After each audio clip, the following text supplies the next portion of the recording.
Salut les manchots, ici Pingouin et bienvenue sur ma chaîne. Et on se retrouve aujourd'hui pour un petit tuto mécanique, tout doux, tout simple, tout gentil.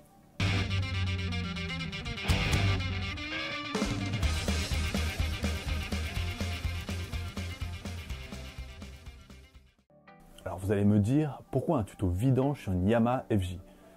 Alors déjà parce que j'ai une Yamaha FJ. Désolé. Alors non, je n'ai pas abandonné le trail, tout simplement parce que mon Africa nécessite d'être immobilisé pendant quelques jours et qu'un ami, Gilou, si tu regardes cette vidéo, je te salue bien, m'a proposé sa FJ 1200 de 1987 à prix d'amis. Et tout simplement parce qu'après avoir regardé sur YouTube par curiosité, il n'existe aucun tuto en français pour faire la vidange de cette moto. Donc il fallait bien que quelqu'un s'y colle et ce quelqu'un, c'est Pingouin. Alors pour faire cette vidange, pas besoin de beaucoup de matériel, quelques clés, le bon filtre à huile et les joints qui vont avec, et un petit joint alu ou cuivre de 14. Bon, je ne l'ai pas dit, mais de l'huile aussi, ça semble logique. Alors la première étape pour moi, ça va être de venir virer le sabot moteur. C'est pas impératif, mais autant se dégager l'espace de travail, c'est toujours plus pratique. Ensuite, on viendra vidanger l'huile moteur, changer le filtre à huile, on remplit le moteur, et puis on est bon. Alors pour déposer le sabot, rien de plus compliqué, 4 vis, elles sont symétriques, de devant et de derrière.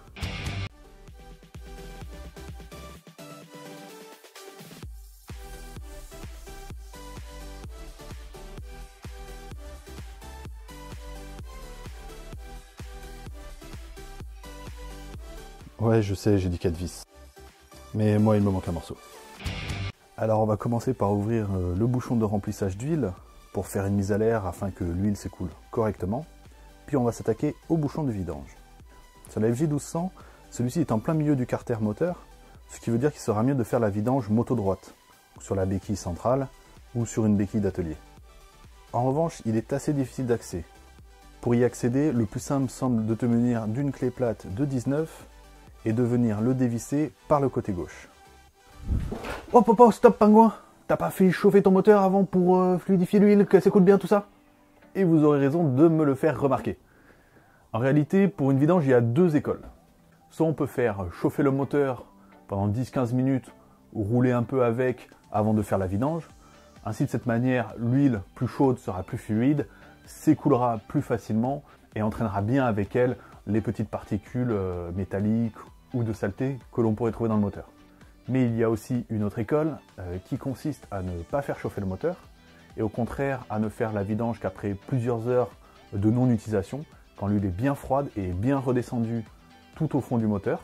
Ainsi, il n'y a plus d'huile dans les parties hautes du moteur, celle-ci a eu le temps de redescendre par gravité, et on vidange vraiment toute l'huile. Vous savez, je ne crois pas qu'il y ait de bonnes ou de mauvaises écoles. Moi, si je devais résumer ma vidange aujourd'hui avec vous, je dirais que c'est d'abord de l'huile neuve. Des gens qui m'ont tendu un bidon de semi-synthèse, peut-être à un moment où je n'en avais pas, où j'étais seul dans mon garage. Et c'est assez curieux de se dire que les hasards, la moto, forgent une destinée. Parce que quand on a le goût du partage, quand on a le goût du tuto bien fait, le bon couple de serrage, parfois on ne trouve pas l'abonné en face. Je dirais le rétroviseur qui vous aide à avancer. Alors, moi, ce n'est pas mon cas, comme je disais là, puisque moi, au contraire, j'ai pu. Et je dis merci à la moto, je lui dis merci. Je chante la moto, je roule la moto, je ne suis que motard. Et finalement, quand beaucoup de gens aujourd'hui me disent « Mais comment fais-tu pour faire des tutos aussi extraordinaires ?» Eh bien, je leur réponds tout simplement. Je leur dis que c'est ce goût de la mécanique, ce goût qui m'a poussé à entreprendre cette aventure motocycliste. Mais demain, qui sait? Peut-être simplement continuer à rouler, à bricoler, à partager. Bon, en résumé, vous l'aurez compris, l'idéal ce serait d'avoir de l'huile chaude, mais qui soit en bas du moteur. Donc au final, vous faites comme vous voulez. Alors là, je découvre avec vous que ce bouchon dispose en réalité d'une empreinte cruciforme, ce qui permet de venir le dévisser ou le resserrer en se glissant entre les collecteurs sans problème. Si jamais vous préférez cette méthode à celle de la clé plate, qui personnellement m'a valu une petite égratignure dans la main, faites bien attention à prendre la bonne taille de tournevis, sous peine de foirer l'empreinte, et de ça de manière assez irrémédiable. On va maintenant virer le vieux joint cuivre, y mettre un petit coup de pchit pour le nettoyer. Membrane de nettoyage ne fait jamais de mal. Et on va venir y mettre un joint cuivre tout neuf. Maintenant, pour vidanger le filtre à huile, on va mettre la moto sur la béquille latérale. Tac. Sur le côté gauche de la moto, vous avez ici l'emplacement du filtre à huile et en bas une petite vis qui sert à purger l'huile qui est contenue dans cette partie du moteur.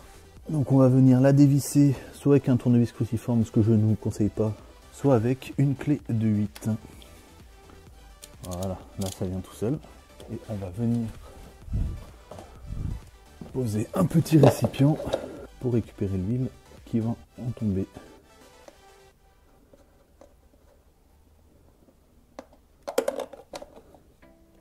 Et il n'y en a pas du tout. Bon, comme j'ai pas d'huile qui en sort, je vais attaquer directement. Ah bah voilà. Et ben voilà.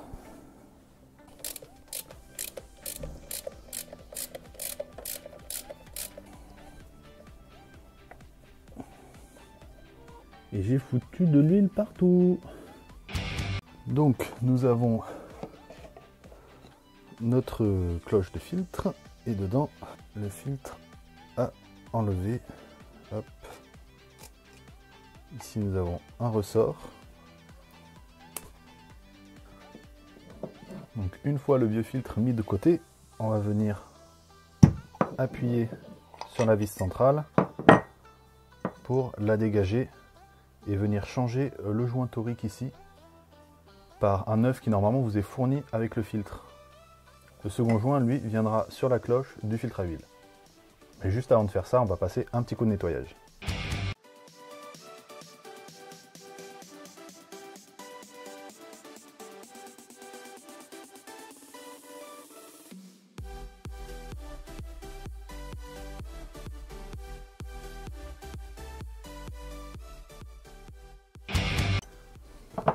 Donc avant de remonter des joints toriques, on leur passe un petit coup d'huile dessus, histoire qu'ils glissent mieux sans risquer de s'abîmer et qu'il n'y ait pas de partie qui reste sèche.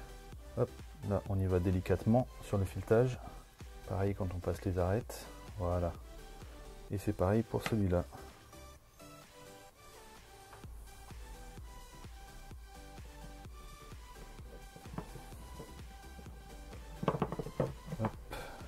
Dernier petit détail concernant le joint de la vis de purge de la cloche de filtre à huile, on va y arriver. Je n'y avais pas pensé, donc je n'en ai pas de remplacement. Faites ce que je dis, mais faites pas ce que je fais. Prévoyez de le changer quand vous ferez votre vidange, si vous devez enlever cette vis. C'est un diamètre 6 mm pour information. Donc une fois qu'on a remis la vis centrale, on peut reposer le ressort, venir chercher notre filtre neuf dont on va badigeonner les joints avec de l'huile, avant de le remettre délicatement, messieurs. Pas des bourrins non plus. Voilà. Il ne reste plus qu'à remonter la cloche, le bouchon de vidange avec son joint neuf et remplir le moteur d'huile. Il n'y a plus grand chose à faire. On revisse la cloche, la vis de vidange du filtre, le bouchon de vidange du moteur, un petit coup de nettoyage parce que j'ai bossé comme un cochon et on vient remplir le moteur. La RMT préconise 3 litres d'huile pour une vidange simple et 3 litres 35 si le filtre a été changé. Dans tous les cas, il faudra bien vérifier le niveau à la fin. On pense bien sûr à refermer le bouchon de remplissage pour ne pas en foutre partout, et on fait tourner le moteur pour faire circuler l'huile et remplir le filtre. Une fois le niveau vérifié une dernière fois, il n'y a plus qu'à remonter le sabot, et c'est fini. Sur un moteur de cet âge-là, 87 en l'occurrence pour ma moto, c'est une bonne idée de changer le filtre à chaque vidange. Les vidanges étant conseillées tous les 6000 km par le constructeur. Au prix où sont les filtres, ce n'est pas aberrant de mettre 7 ou 8 € de plus tous les 6000 km. Vous ne profiterez de votre moto que plus longtemps. Le niveau d'huile est correct, il n'y a pas de fuite, le sabot est remonté, c'est terminé.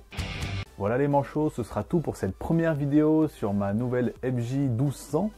Sinon je vous dis à très bientôt pour une prochaine vidéo. Ciao les manchots!